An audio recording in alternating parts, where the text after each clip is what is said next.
Hello guys, welcome to কৌস্তবের আড্ডা clips. বড় podcast শর্টে দেখতে হলে ডেফিনেটলি কৌস্তবের আড্ডা ক্লিপসটাকে সাবস্ক্রাইব করুন এবং আপনার বন্ধুবান্ধব সকল পরিবারের সদস্যের সাথে শেয়ার করে দিন। কোথা থেকে দেখছেন আজকের এই ক্লিপসটা সেটাও কমেন্ট করে জানান। তাহলে চলুন শুরু করা যাক। এখন একটা হ্যাশট্যাগ বেরিয়েছে, নজর ইজ রিয়েল। এই যে নজর দোষ কাদের লাগতে পারে এবং নজর দোষ বিষয়টা কি? নজর দোষ যেটা আমি বললাম শুরুতেই পডকাস্টের আমরা কথা বলেছি, ওয়ার্ড ভীষণ ইম্পর্টেন্ট। শব্দই ব্রহ্ম। তো এই ওয়ার্ডের যে কনসেপ্ট থেকেই কিন্তু এই নজরের কথা।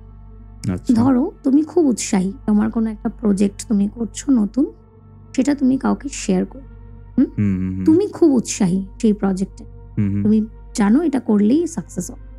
আর সেই সাকসেসটা হওয়ার আগেই তুমি কারোর সাথে শেয়ার করলে, আর তোমার প্রজেক্টটা তার কাছে অতটা উৎসাহী না, সে তোমায় দেখালো যে বাহ খুব ভালো, বাট তোমার থেকে টার্ন করেই সে বলল হ্যাঁ কর কর তুই কর, দীর্ঘ নিঃশ্বাস। সে তোমার ফ্রেন্ডস, সে তোমার পরিচিত, সে তোমায় অ্যাপ্রিসিয়েটই করলো যে হ্যাঁ কর কর, কিন্তু হ্যাঁ ভাই কর এটা কিন্তু নয়। হ্যাঁ ভাই করটা হচ্ছে অ্যাপ্রিসিয়েশন, এটা তোমার ড্রিমটাকে বুস্ট করে। কিন্তু হ্যাঁ কর কর তোরই বাজার, এই ওয়ার্ডগুলো হয়তো কেউ জেনে ইউজ করে, কেউ না জেনে ইউজ করে, but word is word, right? এই ওয়ার্ডের যে ভাইব্রেশনটা তোমার ওই প্রজেক্টে লাগে, সেটাই নজর। এই ওয়ার্ড আমরা ইউজ করছি, এই চিন্তা ভাবনা করছি কোনো খবর শোনার পর। এটা করি অনেক সময়। ধরো কেউ একটা গাড়ি কিনি, হট করেই আমরা ভেবে নিই বাবা আমরা এত ইনকাম করে পারছি না, ও কি করে এগুলো করছে, নিশ্চয়ই কোনো একটা খারাপ কিছু আছে। ও কিন্তু যে বলছে সে কিন্তু ওই লোকটার এগেনস্টে বলছে, কিন্তু তার লাইফে যদি কোনোদিন ওই গাড়িটা হওয়ার থাকে, তার লাইফেও গাড়িটা হবে না, কারণ যে নজরটা দিচ্ছে তার কারণ ও কি করলো, ওই খুশির খবরটাকে, খুশির আনন্দটাকে পুরো নেগেটিভ ভাবে দেখলো। তার ফলে গাড়ি যে ওয়েলথ, যে এনার্জিটা ওর লাইফেও হয়তো বা আসতো, এটা রাস্তাটাও নিজেও ব্লক। মানে যার জন্য নজর লাগে সেই ব্যক্তিরও সেম এফেক্টটাই হয়, কারণ সে তো ওয়ার্ডটা ইউজ করছে, তোমার কাছে বলছে, আর ও নিজে বলছে জিনিসটা, তোমাকে নিয়ে বলছে, আর ও নিজে বলছে। যে নিজে বলছে তার লাইফেও এফেক্ট হয়, কিন্তু সে তো ওই সময় ওটা দেখতে পারে না। সে মানে জিনিসটা কি মুখ দিয়ে বললেই হবে না ভাবলেই হবে? বললেই হবে, ভাবলেও হবে। তোমার ভাবা মানে তুমি তোমার সাবকনসিয়াস মাইন্ডকে অ্যাক্টিভ করছো, রিপ্রোগ্রাম করছো যে ওই গাড়িটা কিনতে গেলে নিশ্চয়ই কোনো নেগেটিভ ইনকাম লাগবে, নেগেটিভ ইনকাম ছাড়া গাড়িটা কেনা যাবে না, আমার নেগেটিভ ইনকাম নেই, আমি করতে পারবো না। তোমার মাইন্ড অলরেডি মেসেজটা পেয়ে গেল, প্রোগ্রাম করে দিলে নিজের মাইন্ডকে, তাহলে নিজের ক্ষতি অলরেডি করলে, সেই মানে আপকামিং অপরচুনিটি গুলোকে নিতে পারলো না। তার ফলে আর যে গাড়িটা কিনেছে তাকে নিউজটা দিল, সে যদি 10 জনকে খবরটা জানায়, তার মধ্যে যদি ম্যাক্সিমাম লোকই এরকমই রিয়াকশন দেয়, তো ওই গাড়িটাকে ভোগ করতে পারবে। ওর কিন্তু তখন ওই গাড়িটার পিছনে বারবার খরচা আসবে, বারবার জিনিস আসবে, প্রবলেম হবে, তখন ওর একটা টাইমে ওটা বোঝা মনে হয়। তাই নজর প্রত্যেক দিন আমাদের নর্মাল উপায়ে কাটানো উচিত। একটা বড় হবে নজরগুলো জমে জমে, তারপরে কারো হেল্প নেব, এটা করার থেকে যদি আমরা একটু সচেতন হই, তাহলে কিন্তু আমরা রোজই এই ছোট ছোট নজরগুলোকে এড়াতে পারি। কিরকম ভাবে? রেগুলার লাইফে আমরা সবাই প্রত্যেকদিন আমরা বাথ নিই, স্নান তো করতেই হয়, এটা একটা আমাদের রোজকার নিডস। প্রত্যেক দিন যদি কেউ সন্দক লবণে বা যেটাকে বলি পিঙ্ক সল্ট, যদি রক সল্ট, এগুলোতে স্নান করে, নর্মাল বাথ নিল, তারপরে জলের মধ্যে একটু নুন দিয়ে যদি সে স্নান করে, এটা অনেক বেশি এফেক্ট হয়। ছোটোখাটো নজর, ছোটোখাটো ঈর্ষা, এটা থেকে সে বাঁচতে পারে।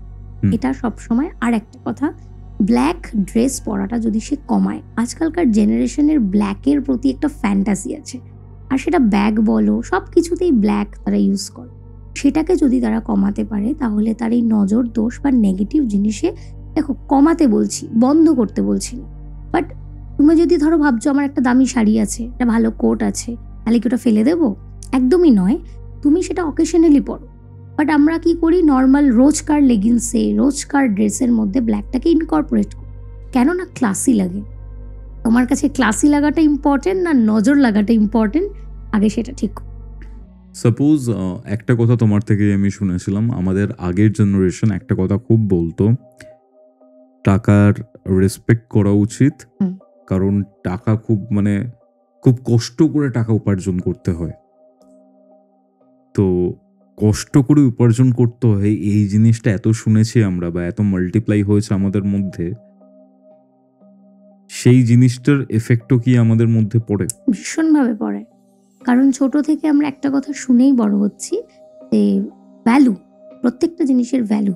কিছু কিছু ফ্যামিলিতে দেখবে এখনো পর্যন্ত কোনো মায়েরা এই কথাগুলো রিপিট করতে থাকে যে এই তো কালকে আমি এই এত টাকা দিয়ে একটা জিনিস কিনি, কালকে আমি অত টাকার ভাস কিনলাম। কেউ যদি কিছু ভেঙে ফেলে, তুই জানিস সেটা করেছিস, এটা কত টাকার দাম, তো অপর পক্ষে রিয়েলাইজ হয় আমি একটা ক্ষতি করে ফেলেছি। তো এটা কিন্তু তার বাচ্চার ক্ষেত্রেও হয়। ছোট থেকে শেখাচ্ছে কষ্ট করে উপার্জন করতে হয়, কষ্ট করে উপার্জন করতে হয়। যদি সে লাইফে সাকসেস পায় তাহলে সে পয়সার ইউটিলাইজ করতে পারবে না, সে কিপটে হয়ে যাবে। কারণ তার মাথায় আছে, মা বলেছে বা ছোট থেকে আমি শুনেছি, কষ্ট করে পয়সাটা আমি পেয়েছি, তাহলে এটাকে আমি হারাবো না। সে নিজের লাইফটা এনজয় করতে ভুলে যাবে।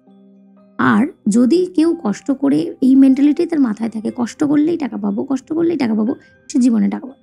এই দুটোর যে কোনো এক্সাম্পল তুমি সমাজে দেখবে। আর অপোজিট, তুমি যদি চাও যে তুমি তোমার উপরে মানি ফ্লো বাড়ুক, রেন হোক, তাহলে তোমাকে খুব ইজি একটা জিনিস করতে হবে। প্রত্যেক দিন তুমি মানিকে ব্লেস করো। প্রত্যেক দিন যে বলো, মানি আমার friends, money comes to me very easily. আমার কাছে টাকা খুব সহজে আসে, প্রত্যেক দিন আসে। আর আমি ধন্য যে এত দিন, ছোট থেকে এত দিন অবধি এখনো পর্যন্ত টাকা আমাকে সাথ দিয়েছে। আর আমি জানি আগামী দিনেও টাকা আমার সাথে আরো বেশি ফ্লোতে থাকবে। এইটা তুমি যদি প্রতিদিন চ্যান্ট করতে থাকো, প্রতিদিন, তুমি দেখবে তোমার মানি ফ্লো ইনক্রিজ হয়ে গেছে। একদম ডেফিনেটলি হবেই হবে। যাদের টেন্ডেন্সিটা একটু বেশি থাকে যে আমি একটু স্যাড সং শুনবো, তাদের জীবনে কি দুঃখ দুর্দশা এই বিষয়টা বেশি লেগে থাকে? ভীষণ। বিশেষত আমি সবাইকে বলি যে রাতে ঘুমাতে যাওয়ার আগের টাইমটা খুব ইমোশনাল একটা টাইম, যে সময় আমাদের কনসাস মাইন্ড বন্ধ থাকে, সাবকনসাস মাইন্ড ওপেন হয়। তো সেই সময় লাস্ট নোট তুমি তোমার মাইন্ডকে কি দিচ্ছ, এটা ইম্পর্টেন্ট। কারোর ব্রেকআপ হচ্ছে, কিছু হচ্ছে, রাত্রিবেলা স্যাড সং শুনতে শুনতে সে ঘুমাতে চলে যাচ্ছে। তার ফলে সারা রাত তার সাবকনসাসে এটাই গেল যে আমি ফেলিয়ার, আমার কাছে কেউ থাকে না, আমি ইমোশনালি কারোর সাথে অ্যাটাচ হতে পারি না। তো তার লাইফে সেই ঘটনাগুলোই বারবার রিপিট হবে। শুধু না, তার গার্লফ্রেন্ড চলে যাবে, তার পারিবারিক আত্মীয় স্বজনের সম্পর্ক খারাপ হবে, কারণ তার মাথায় এটাই আসছে যে আমি রিলেশন ব্যালেন্স করতে পারি না। তার ফলেই এত ব্রেকআপ, এত সম্পর্ক নষ্ট, এত কিছু। রাতের টাইম ঘুমাতে যাওয়ার আগে কথা বলতে বলতে আজকাল অনেকেই ঘুমায়, বাট লাস্ট এন্ডিং যেন সুইট এন্ডিং হয়, লাস্ট এন্ডিং কনভারসেশন যেন সুইট কনভারসেশন হয়, এটা খুব ম্যাটার করে। তাহলে কি স্যাড সং বা এরকম টাইপের গান শোনাই উচিত না? শোনা উচিত, প্রপোর্শনটা কম, তোমার কতটা স্টেবিলিটি তার। কেমন লাগলো এই ক্লিপসটা ডেফিনেটলি কমেন্ট করে জানাবেন। এরকম ক্লিপস আরও দেখতে হলে এই চ্যানেলটিকে সাবস্ক্রাইব করুন। আর হ্যাঁ, পুরো পডকাস্টের লিঙ্ক আপনারা ডেসক্রিপশন বক্সে পেয়ে যাবেন, সেটাও চেক আউট করতে পারেন। কৌস্তবের আড্ডা ক্লিপসের এরকম আরও দুটি এপিসোড দেখতে আপনার মোবাইল স্ক্রিনে আসা ডান দিকের অথবা বাদিকের বক্সে ক্লিক করুন।